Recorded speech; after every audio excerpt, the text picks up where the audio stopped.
하나님 말씀 창세기 19장 30절에서 38절 말씀입니다. 롯이 소알에 거하기를 두려워하여 두 딸과 함께 소알에서 나와 산에 올라 거하되 그 두 딸과 함께 굴에 거하였더니 큰 딸이 작은 딸에게 이르되 우리 아버지는 늙으셨고 이 땅에는 세상의 도리를 쫓아 우리의 배필될 사람이 없으니 우리가 우리 아버지에게 술을 마시우고 동침하여 우리 아버지로 말미암아 인종을 전하자 하고 그 밤에 그들이 아비에게 술을 마시우고 큰 딸이 들어가서 그 아비와 동침하니라. 그러나 그 아비는 그 딸의 눕고 일어나는 것을 깨닫지 못하였더라. 이튿날에 큰 딸이 작은 딸에게 이르되 어젯밤에는 내가 우리 아버지와 동침하였으니 오늘 밤에는 우리가 아버지에게 술을 마시우고 네가 들어가 동침하고 우리가 아버지로 말미암아 인종을 전하자 하고 이 밤에도 그들이 아비에게 술을 마시우고 작은 딸이 일어나 아비와 동침하니라. 그러나 아비는 그 딸의 눕고 일어나는 것을 깨닫지 못하였더라. 롯의 두 딸이 아비로 말미암아 잉태하고 큰 딸은 아들을 낳아 이름을 모압이라 하였으니 오늘날 모압 족속의 조상이요 작은 딸도 아들을 낳아 이름을 벤암미라 하였으니 오늘날 암몬 족속의 조상이었더라. 아멘. 이 본문은 상당히 우리가 읽기에 좀 껄끄러운 본문이죠. 아버지와 딸이 동침하여 자식을 낳는 그러한 사건을 기록해 두었습니다. 내용이 짧은 것도 아니고 상당히 많은 절들로 지금 구성되어 있죠. 아마 예수 믿는 사람들이 읽기에는 상당히 불편한 본문일 겁니다. 그런데 오늘 본문이 우리에게 더욱더 당황스러운 것은 무엇인가 하면 이전에 노아 홍수 심판 이후에 노아가 술에 취하여서 벌거벗고 누웠을 때 함이 아버지의 벌거벗음을 보고 나가서 형제들에게 고했죠. 두 형제들에게. 벌거벗은 것을 고한 것에 대해서 노아가 술에 깨서 함을 저주했죠. 함의 자손인 가나안을 저주했습니다. 그러면 그 행위와 오늘 본문에 나오는 롯의 딸들의 행위를 비교해서 우리들이 보기에 여러분이 보시기에 어느 것이 더 악합니까? 술 취한 벌거벗은 아버지의 모습을 보고 두 형제에게 고한 것이 악합니까? 안 그러면 지금 아버지를 술 먹여서 술 취하게 해서 동침하여 자식을 낳는 이것이 더 악합니까? 충격적인 거예요. 무엇이 충격적인가 하면 함에 대해서는 여호와 하나님께서 노아를 통해서 저주를 내리시지만 지금 이 롯의 두 딸에 대해서는 저주가 없어요.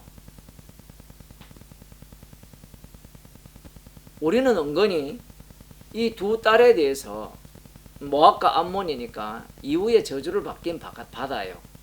그래서 저주를 받기를 바라죠. 왜냐하면 우리들이 갖고 있는 윤리 기준이 있단 말이에요. 선악 기준이 따로 있기 때문에 그래요. 만일에 이게 문제가 되어서 저주를 받을 대상이라면 앞서서 롯이 천사들이 왔을 때 그 소돔성 백성들이 이 동성연애로 폭력을 가하려고 할 때 두 딸을 내어놓으려고 하잖아요.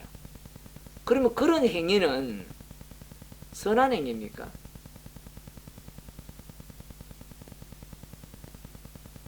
사람의 판단 기준과 주님의 판단 기준이 달라요. 그게 문제라는 겁니다. 그런데 대부분의 사람들은 오늘 본문을 보면서 악하다라는 거예요. 왜 술을 먹었느냐는 겁니다. 롯에게. 그것이 화근이었죠. 사람들이 보기에는. 그런데 지금 이 두 딸이 하는 말을 들어보면요. 믿음이 상당히 좋아요. 왜 그런가 하면 이 롯이 소돔성에 있는 사이 둘에게 심판할 것이라고 말을 했을 때 그들이 롯의 아버지를 롯을 두 딸의 아버지인 롯을 비웃었죠. 농담으로 얘기했잖아요. 그리고 이 소돔성과 고모라성 그리고 주위에 있는 성들이 여호와 하나님께서 친히 불심판을 내렸습니다. 주변에 남자가 없어서 지금 롯의 두 딸이 이런 행동을 하려고 하는 게 아니에요.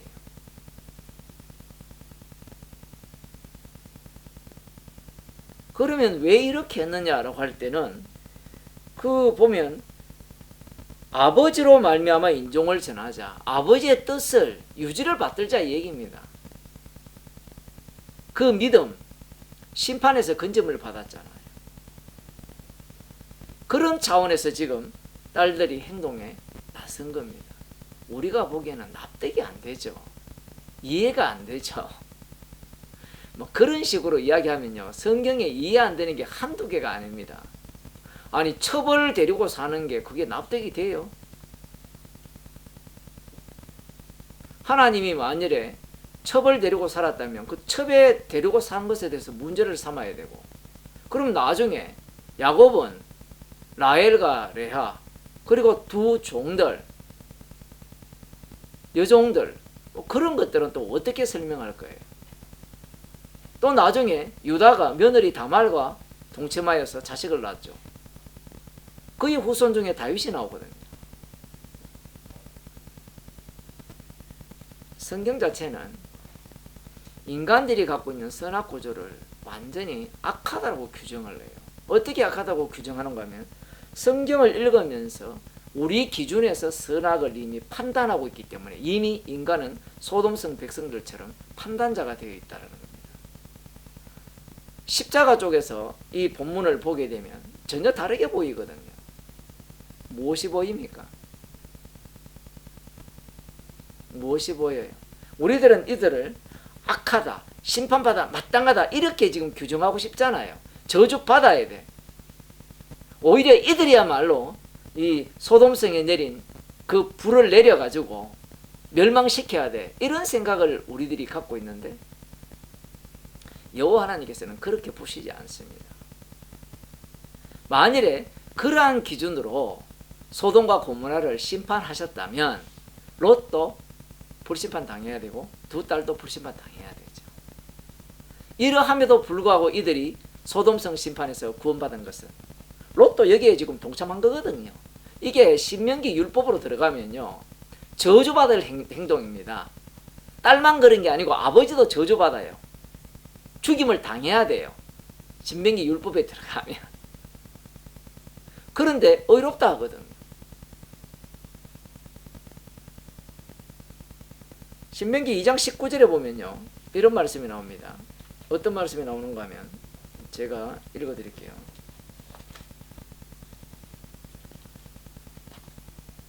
여호와 하나님께서 그 모압에 대해서 이런 말씀을 하십니다. 암몬에 대해서 암몬 족속에게 가까이 이르거든 그들을 괴롭게 말라. 그들과 다투지도 말라. 암몬 족속의 땅은 내가 네게 기업으로 주지 아니하리니 이는 내가 그것을 롯 자손에게 기업으로 주었음이로다. 암몬 자손에 대해서는 어떤 말씀을 하시는가 하면 그들이 차지한 땅은 여호와 하나님께서 롯에게 주셨다는 겁니다. 그래서 그들을 괴롭게도 말고 다투질로 주도 말라, 이렇게 여호와 하나님께서 말씀을 하십니다. 물론 이것도 우리가 좀 억측으로 해석을 하자면 이렇게 하심으로 말미암아 심판하시기 위해서 롯에게 마치 이스마엘에게 그 자손을 많이 주신다라고 하셨던 것처럼 말씀하셨다라고 우리가 생각할 수 있지만 그러나 그렇지 않습니다. 왜냐하면 신명기 23장 3절을 보면 이런 말씀이 나옵니다. 암몬 사람과 모압 사람은 여호와의 총회에 들어오지 못하리니. 여호와의 총회에 들어오지 못한다는 것은요, 지옥 간다는 말이에요. 그런데 왜 못 들어오느냐 라고 하면 우리들은 이런 생각을 하거든요. 뒷부분에 보면 그들에게 속한 자는 10대뿐 아니라 영원히 여호와의 총회에 들어오지 못하리라. 영원히 못 들어온다 했거든요. 그러면 왜냐하면 그 다음 뭐가 나와야 되죠? 그들의 조상이 롯과 롯의 두 딸이기 때문이다. 이렇게 이야기를 해야 돼요. 그런데 여호와 하나님께서는 무엇을 갖고 이들이 영원히 총회에 못 들어온다라고 말씀하시는가 하면 너희가 애굽에서 나올 때에 떡과 물로 너희를 길에서 영접하지 아니하고 메소포타미아의 보돌 사람 보올의 아들 발람에게 뇌물을 주어 너희를 저주케 하려 했기 때문에 이들은 총회에 영원히 들어오지 못한다는 겁니다. 그러면서 여호와 하나님께서 좀 이상한 말씀을 하시는데, 그때 하나님께서 이 발람에게 뇌물을 주어 저주하라고 할 때 하나님이 어떻게 처리를 하셨는가 하면, 내 하나님 여호와께서 너를 사랑하심으로, 너가 누구면 이스라엘입니다. 내 하나님 여호와께서 발람의 말을 듣지 아니하시고, 발람은 저주했잖아요. 그 말을 듣지 아니하시고 내 하나님 여호와께서 그 저주를 변하여 복이 되게 하셨나니 너의 평생에 그들의 평안과 형통을 영영히 구하지 말라라고 말씀하시는 겁니다. 자, 이 말씀에 근거하면요, 상당히 이렇게 말씀이 어려운 게 뭐가 어려운가 하면, 분명히 너희를 길에서 영접하지 않았기 때문에 총회에 못 들어온다 했어요. 행위죠. 그런데 이스라엘이 저주를 퍼부을 때 복으로 바꾸신 그 이유가 뭐예요? 그럼 이스라엘이 행동이 깨끗해서 그래요? 아니죠. 여호와 하나님은 야곱의 허물을 보지 않는다 했거든요. 민수기 23장에 그렇게 나와요. 허물을 보지 않고, 그러면 언약대로 그들에게 축복을 내린다는 겁니다. 그러하다면 저주는 행위를 보고 저주를 할까요? 안 그러면 언약대로 저주를 할까요? 언약대로 저주를 하는 거예요. 언약대로 저주를 하는데 그 행위가 저주의 그릇이기 때문에 여호와 하나님께서 저주를 내리시는 겁니다. 그 행위의 모습이 뭔가 하면 이스라엘을 영접치 않았다는 행위예요. 그래서 총회에 들어오지 못한다라고 여호와 하나님께서 말씀하시는 겁니다. 심판의 기준이 달라요. 우리들이 생각하는 이놈들은 악해, 저주받아 마땅해. 예수님께서 이 땅에 오셔서 세리와 창기의 친구로 지냈어요. 그 당시 바리새인들, 율법대로 사는 사람들, 깨끗하게 사는 사람들이죠. 하나님 율법으로는 의로운 사람들, 율법의 의로는 흠이 없는 자들이에요. 그들이 예수님을 볼 때 예수님을 이해를 못했죠. 세리와 죄인이 친구를 했어요. 그러면 지옥 갈 자라는 겁니다. 그런데 예수님은 나는 의인을 부르러 온 것이 아니라 죄인을 부르러 왔다 하죠. 사람들은 이 원리를 전혀 파악하지 못하는 거예요. 십자가에 필요한 자는 죄인뿐입니다. 의인이 아니에요. 자, 그러면 우리는 따질 거 아니에요. 창기가 천국 간다? 납득이 됩니까? 이해가 안 되죠. 그러면 세리가 천국 간다. 우리야 뭐 세리를 만나보지 않았기 때문에 세금을 100원만 내야 되는데 1,000원씩 내라고 그러세요. 얼마나 짜증납니까? 옛날에 우리 이 동네 살 때 수금하러 다니잖아요. 그죠? 소방 관련, 그 다음 뭐 안전 관련, 머성 관련, 뭐 각 부서들이 다 오면서, 한국도 옛날에 그랬잖아요. 경찰서 와면 돈 줘야 되고 뭐 다 그렇게 하듯이, 그렇게 하면 그들에 대해서 만약에 내가 돈이 많다면 악심이 별로 없지만, 돈이 없는데 생활비 1,000원인데 900원을 걷어간다 생각해 보세요. 참을 수가 없죠. 근데 그런 사람이 천국 간다? 예수님이 구원한다? 용납할 수 있겠습니까? 용납할 수 없는 거예요. 나중에 어떤 일이 발생하는가 하면, 룻기 있죠. 롯이랑 룻이랑 비슷해요. 독특한 것은 룻이 모압 자손입니다. 롯의 후손이에요. 이름 비슷하죠. 그런데 그 모압 여인이 다윗의 고조 할아버지인 오벳을 낳아요. 아니 뭐 여호와 하나님 말씀이 왔다 갔다 합니까? 분명히 영원히 총회에 들어오지 못하리라 했는데, 이렇게 말씀하시는 것은 언약 속에 집어넣어서 버물러 버리면요, 이스라엘조차도 암몬과 모압 자손처럼 여호와의 총회에 못 들어올 자라는 것이 이 모압 여인 이 룻을 통하여 드러내시는 겁니다. 그러면서 천국은 누가 들어가느냐라고 할 때는 천국의 주인 대신 어린 양의 피를 증거하기 위한 자들만 들어가는 거예요.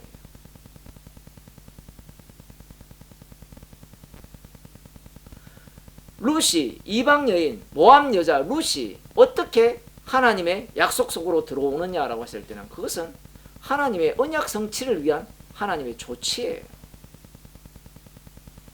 약속을 이루시기 위한 주님의 조치인 겁니다. 우리가 갖고 있는 기준, 우리가 성경을 보면서 또 기준을 만들죠. 그 기준 자체가 우리는 감당이 안 돼요. 왜냐하면 주님께서 일하시는 방식은 새 언약의 방식을 따르기 때문에 그래요. 그래서 오늘 본문을 통해서 어떠한 저주도 나오지 않는 부분에 대해서 우리가 의문을 갖는 자체가 우리가 이미 악마의 자손이라는 겁니다. 왜냐하면 십자가 기준으로 말씀을 이해하지 않고 세상을 보지 않고 우리가 자기 땅에서 배웠던 그 선과 악을 판단으로 하여서 이것이 악하다. 그래서 이것은 저주받아야 돼. 그래서 얘들은 지옥 가야 돼. 이것이 선하다. 그러니 얘들은 천국 가야 돼. 이런 식으로 분별하기 때문입니다. 우리의 죄를 드러내시기 위한 주님께서 일하시는 방식입니다. 기도하겠습니다. 하나님 아버지, 이미 우리는 선악과를 먹었고 주님이 처리하시는 그 일조차도 우리가 갖고 있는 선악 기준으로 판단하여서 주님을 나의 편으로 끌어당겨서 악하기 때문에 심판해달라고, 심판받아 마땅하다라고 그렇게 생각하는 우리의 악한 죄성을 말씀을 통해서 깨닫게 하심을 감사드립니다. 우리의 안목이 십자가의 안목으로 세상을 보게 하시고 그리하여서 우리의 인생이 십자가의 정인으로 살려지는 주의 백성이 되게 하옵소서. 예수님 이름으로 기도드리옵나이다.